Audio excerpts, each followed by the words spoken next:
Hello, good evening and welcome to BizFirst Review 360, your weekly roundup of the top business news and developments impacting the economy.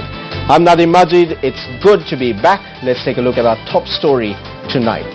The government has announced that it plans to introduce the new income tax law in August, casting a wider net to bring in tax evading professionals. You know, many of these people are my friends, but I must say that many professionals are very unpatriotic because they actually do everything possible to evade taxes, and especially those doctors who indulge in private practice during the evening hours, and lawyers and even architects and many other professionals do evade, and that is why we are looking at systems where we can bring it down to the absolute minimum, this evasion. And I'm also looking at new proposals to minimize it, which might be and which I'm hoping to introduce in the next budget. Prime Minister Ranil Wickremesinghe has promised that the 2018 budget will bring with it a new round of liberalisation aimed at making doing business easier. Prime Minister Ranil Wickremesinghe, addressing a business forum organised by the European Chamber of Commerce in Sri Lanka, said another round of liberalisation aimed at making doing business easier will be announced in the next budget. But how do you all become competitive? I know there are regulations in the government that makes it difficult for people which are barriers to competitiveness, to productivity.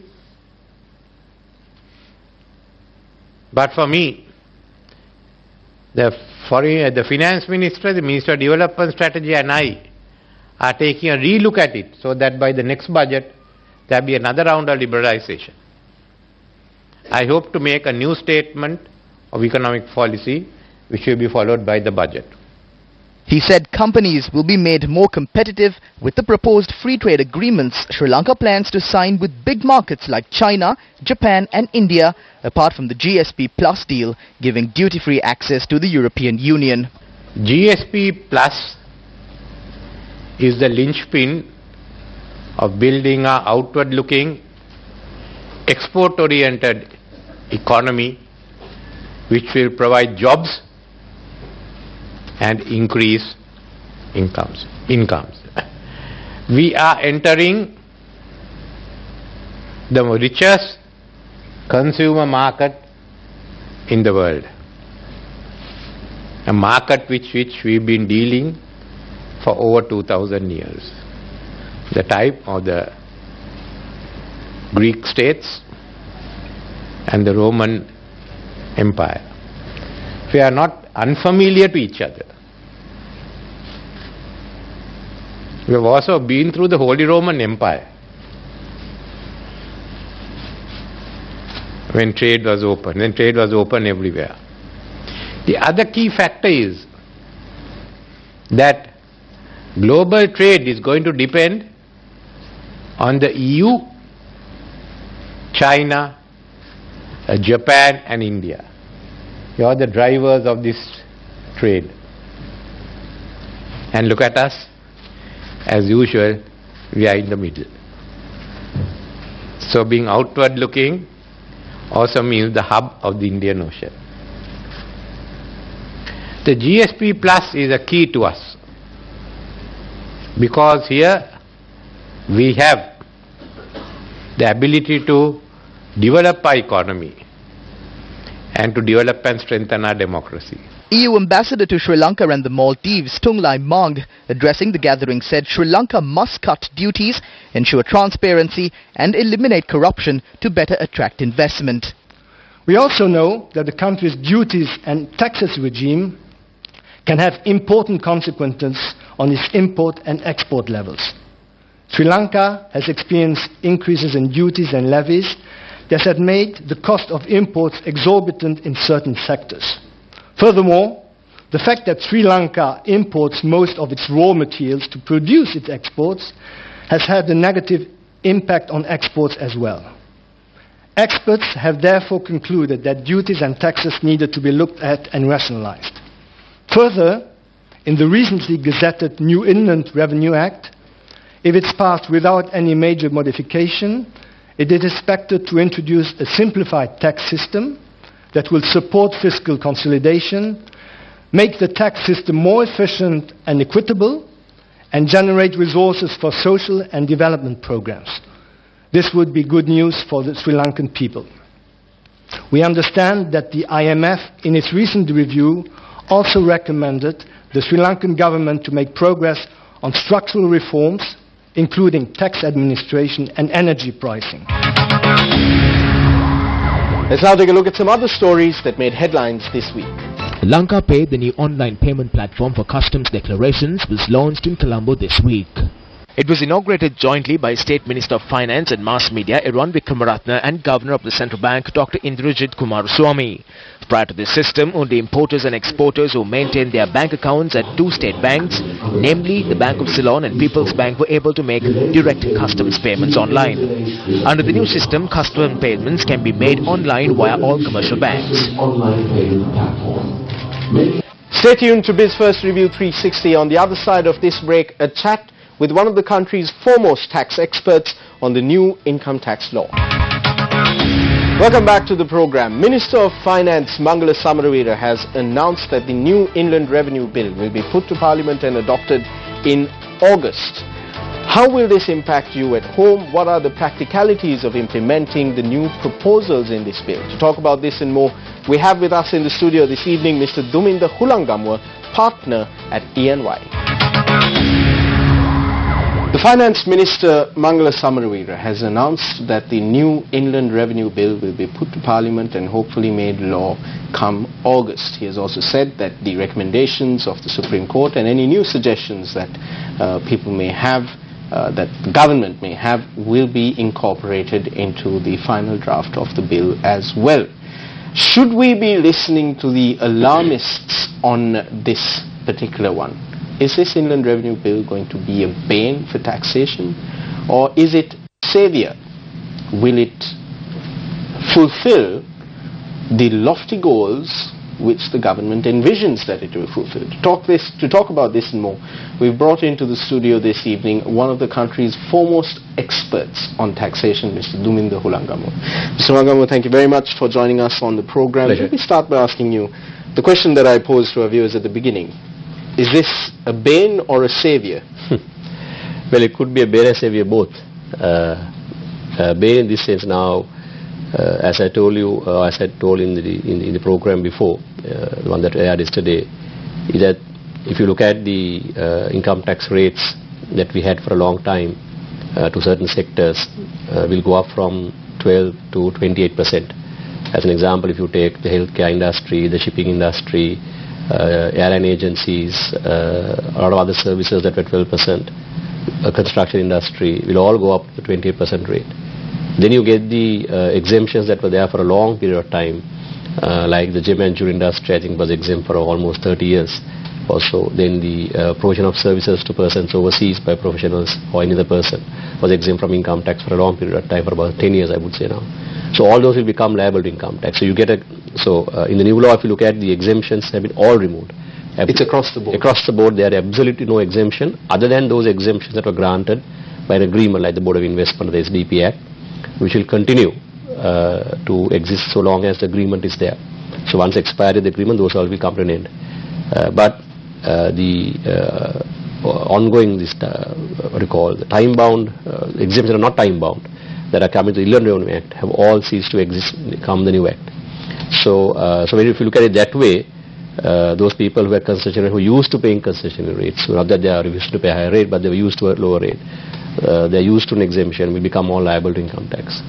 One of the key complaints has been coming from the ICT and the BPO sector, business process outsourcing sector, which says, look, we're a fledgling industry, we need room to growth, and that this will end up stifling a lot of business. Do you agree?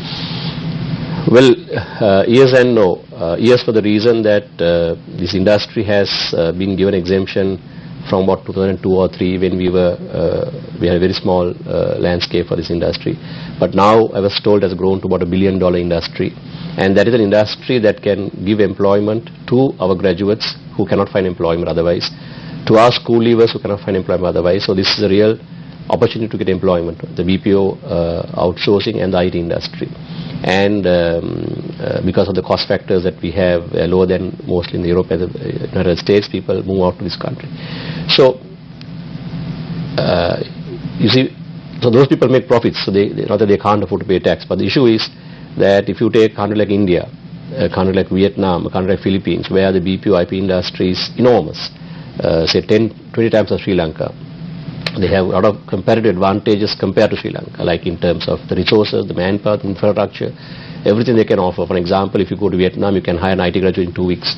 Here it takes about 3 months to hire some person. So given those comparables, we have to have something to offer when foreigners come.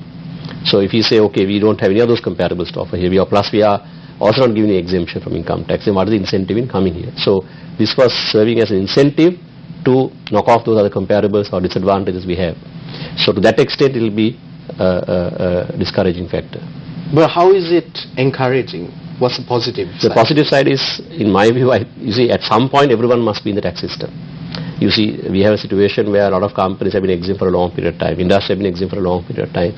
So, it's not fair to say, okay, you pay tax, but I don't pay tax. So we are getting to, I think the Prime Minister made a policy statement last year in Parliament where he said that the income tax collection must go up from 20% to about 40%. And the indirect tax collection must come down from about 80% to 60%. So the idea is that the indirect taxes are paid by everyone in the country, irrespective of their financial status. So the poor pay a lot today in terms of indirect taxes. So his idea was to increase income taxes so that those who can afford to pay will pay the tax and give a reduction in terms of indirect taxes. So that should be the aim and objective of this whole exercise in the end. Will this bill succeed in bringing more people into the tax? Oh yeah, definitely. Broad-basing the definitely. Definitely. There are two aspects. One are those people who are evaders. Evaders coming in is a more administrative mechanism. Those people who evade tax, whatever law you have, they'll evade. So to bring them in, you must have a very sophisticated administrative system that captures all the transactions so that they can become taxable. I believe that part has been not looked into yet, and nowhere can look into that part. Now to overcome that part, the government is introducing the REMI system and the Inland Revenue computerization program. So with that, the idea is to capture most transactions that are taking place outside the net. But this act what will happen is it will increase the base. As I told you earlier, a wide variety of industries that were exempt all this time will get into tax net. The rates will go up. So with that, definitely there will be in my view, a tremendous increase in government revenue. It should increase. How will this affect professionals, doctors, lawyers, etc.? We've seen elements of the government calling them unpatriotic for evading tax. Yes. Well, actually, evasion is something that this act also can't resolve. That is a different issue. There has to be a two sides. That is, people must be civic conscious to come and pay tax. Number two, the department also must have a mechanism, a more robust mechanism, both computerization, administrative mechanism, to get to those people who cannot pay tax. But professionals has an issue in this act. The reason being that under the current law, professionals are given a concessionary rate of income tax of 12% and 16%. They should have been given is a different issue. Now under this act, I think there is one case in Supreme Court on that. The SME, that is small and medium scale enterprises, are people who are less than 500 million turnover, is given a concession rate of 14%. But a specific exclusion of professionals from that. So if you are a professional, whether you are 500 million below or you are 1 million or you are a billion, you have to pay the normal rate. So the professionals have been excluded from the concessionary rate. So to that extent, the professionals, whether they are doctors, accountants, the law will get affected compared to the others. With SMEs, do you see that exemption for SMEs is necessary? I think, you see, the idea is, I don't think there is, in this sense, it's more political than a technical issue. I see no reason, because if you are a small time person, then you also pay, if your profit, if your earnings 100 million, you might pay a smaller tax than a person who is having a 1 billion income. So to that extent it is proportionate. But I think you need to have, because this was something that was there in the previous law. So I think the government had to continue with the SME rate at least for the small-time people. Mr. Ulangan, what do you have to say about the criticisms that are coming from the opposition against the Inland Revenue Bill? We've heard them say that this is being done just to appease the IMF, this is something that has been exported from Ghana, etc. What do you have to say to those criticisms? Yeah, you see this, first if I ask the last question, item you just mentioned about the Ghana, yes, it is originally, even before the opposition only started talking recently, but when the act was first thought of and the first draft was out as early as this year, we as professionals were brought in and we saw this Ghana Act, and we saw this act, and when we went to the internet found it's a replica of the Ghana Act. And but I must say, although it's a Ghana from wherever it comes, so long as of the purpose, it doesn't really matter. But what I'm happy to say is that with a lot of effort that we put in as professionals, as the chambers, as the institute, we are able to dilute that Ghana Act as much as possible and make it a more, to get in the provisions that are more akin to Sri Lanka. And certain provisions that we had in the past, we were able to get into that act. So the opposition criticism is, yes, I heard, seen in the television, they've talked about it, but that's correct. If you look at the word to word, it was the same, but it has gone through some kind of change now. The second question you asked. So there's more. So it's now a more homegrown. Yeah, no, not really. But of course, I must say the IMF involvement has brought into it an element of international best practice also. I mean, I'm not totally criticizing their effort in this whole thing, because our act, as you know, was about 40-50 years old. Whilst it has the positives of an evolutionary process, it also has the negatives, because bad drafting over the years has led to a lot of confusion, a lot of different interpretations by different people, a lot of evasion taking place as a result, the inconsistency in the application of the law. So all that is removed when you bring a new law, whether it's Ghana or from wherever. So I think that extent, I think IMF done a fairly decent job. Mr. Ulangamu, the legislation, actually passing the legislation is just the first step. One of the biggest stumbling blocks that we find in the legislative process in the country is the implementation after the legislation. We saw this recently happening with the Right to Information Act. The act was passed, and then it took a pretty long time. It's still not fully operational. There are still organizations where information officers are not really aware of their task. So you have all of this happening. With this overhaul of the entire sort of tax system that's being proposed through this, what are going to be the biggest practical difficulties? Yes, the biggest practical difficulty I see in this act is with regard to the implementing authority, which is the Department of Inland Revenue, must be fully conversant. And I don't think it will happen overnight. They have to spend a lot of time in understanding the provisions of the law. Because you see, it's not like a novel you can read and finish it by tomorrow. Only when you come across practical issues that you come across the implementation issues. So I think the implementation, that was one of the biggest concerns I had when this act was coming in, was the point that it will take about 3 to 4 years to settle down as a law. Because 3 to 4 years to settle down, because people must understand it, people must interpret the sections, must understand it correctly. The purpose and the intent of the legislation must be understood. So all that will take about 3 to 4 years to settle down, in my view. So the Department of Inland Revenue will have a big issue in educating their officers to understand the provisions of this law and get it implemented. There can be different interpretation they can give to different people. So from the taxpayer's point of view, also same issue will arise. I mean, although we also as professionals doing tax practice, even for us to understand, I mean, even I have been involved the last part, but still I'm learning new sections. So it will take a long time for a lot of people to get to know the law, and that will be the biggest implementation issue they'll have. So the passage of this bill won't immediately translate into increased government revenue. No, it will because of the rate increases. It will. Okay. You see, I mean, for example, you find a good section of the corporate sector, 95-100% is compliant generally. So that sector will pay the tax correctly, and there is an increase in the tax rates for those people. The exemptions are going out. So there definitely will be an increase in revenue. But the understanding the inner provisions of the law, that extra bit might take some time to settle down. Overall, finally, before I let you go, I want to ask you, so there are some very clear objectives to broaden the tax base, increase government revenue as a factor of GDP actually, and at the same time do all of that without burdening the public too much. In your expert opinion, will this bill deliver those outcomes? Yes, if it is properly implemented, yes, it will. For the reason, to answer your question, I mean, in the end, the government revenue must go towards development. Now, collecting revenue is one aspect. As a revenue collection will definitely increase, but the revenue has to be invested correctly. You see, if the revenue is not invested towards capital, that will produce income thereafter for generations to come. If it is squandered on recurrent expenditure, on expenditure that is not bringing any returns, then of course whatever revenue you collect will be inadequate. So the real benefit of this whole thing will be to see if this can be used properly, invested properly, because you can collect revenue, it can go up, but the issue is how we are going to spend it.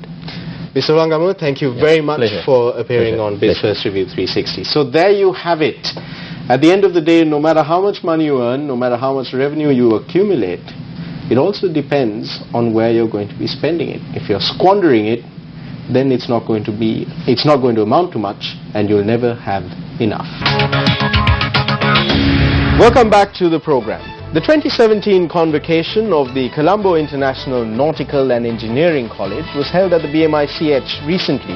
Here's a look at some of the highlights from the keynote address delivered by the chief guest, the Governor of the Central Bank of Sri Lanka, Dr. Indrajit Kumaraswamy. These trade agreements that the government is negotiating with China, India, Singapore, and there is the existing agreement with Pakistan. Now, are these good things? There's a lot of controversy, there's a lot of resistance. People say that if you have these agreements with much larger economies, it is going to be to the disadvantage of a small economy like Sri Lanka. Well, there is already a track record of countries where small countries have done deals with large countries. The first thing for it to be successful is that the large country has to accept two principles. One is non-reciprocity. That is, a small country doesn't do as much as a large country. So, when we're negotiating with China or India, we will do much less in terms of opening up our market than they would. And we would be given much longer period to transition in terms of opening up our certain product lines than they would in terms of their opening up. So there are ways and means of ensuring that the asymmetry in economies is, if the Kra Canal is completed, the commercial value of Hambantot's strategic location will be enhanced significantly. Because then the east-west or even west-to-east shipping can come in such a way that it cuts out Singapore, and we really will become much more competitive vis-a-vis Singapore if the Kra Canal is completed and Hambantota is smack in the right place to take advantage of that. So sound know-how pertaining to the shipping and maritime industry is crucial for translating our maritime heritage to be a catalyst in Sri Lanka's economic leap forward in the future. Throughout our history, Sri Lanka has had a very strategic location in the middle of the Indian Ocean. But that advantage has now been amplified by the fact that we are now in the middle of China's maritime Silk Route, and we are 20 miles from the fastest growing large economy in the world, which is India. In addition, we have excellent relations with the capital surplus countries of East and Southeast Asia, like Japan, Korea, and the ASEAN countries. And the relations with the West are also good. So there's tremendous goodwill for Sri Lanka at the moment, and we are in a position to take advantage of this strategic location of ours to leverage investment and trading opportunities. And even the current geopolitics of the Indian Ocean is playing to our advantage, because all the major powers are now interested in the Indian Ocean, and our strategic location means that if we are clever, we can take advantage by being friends with everybody. Let's now take a look at some other stories that made headlines this week. As part of the celebrations to mark 150 years of Ceylon tea, the Sri Lanka Tea Board, Tea Traders Association and the Colombo Brokers Association launched a book titled Ceylon Tea, The Trade That Made a Nation at a ceremony held at the PMICH this week. The book is a commemoration of 150 years of Ceylon tea in Sri Lanka. Planters, estate staff and workers synonymous with the tea industry were symbolically recognized at the event for the significant role played ensuring the tea industry survived for 150 years in the island. Minister of Plantation Industries Navin Dissanayake addressing the gathering called for the deregularization of the tea industry. The business of tea must be done as a business. It should be done on a pure business model. Therefore, the future governments, whichever governments come to power, should move away from the tea industry and further deregulate the industry so that the business of tea will be done by business. This should surely be the business model and the vision of any government in the future. What is the role of the tea board? Why should we have these overbearing layers of sometimes people criticize incompetency? So I feel as a politician that the tea industry is heavily regulated and perhaps we should look at a more deregulated model like the garment industry where the business of tea is done on a purely business model. And that's a wrap of our program for tonight. I'll see you again same time, same place next week. Don't forget to look us up on Facebook. You'll find us at BizFirst Review 360. That's 1ST and 360 in numerals. Until then, stay classy, Colombo.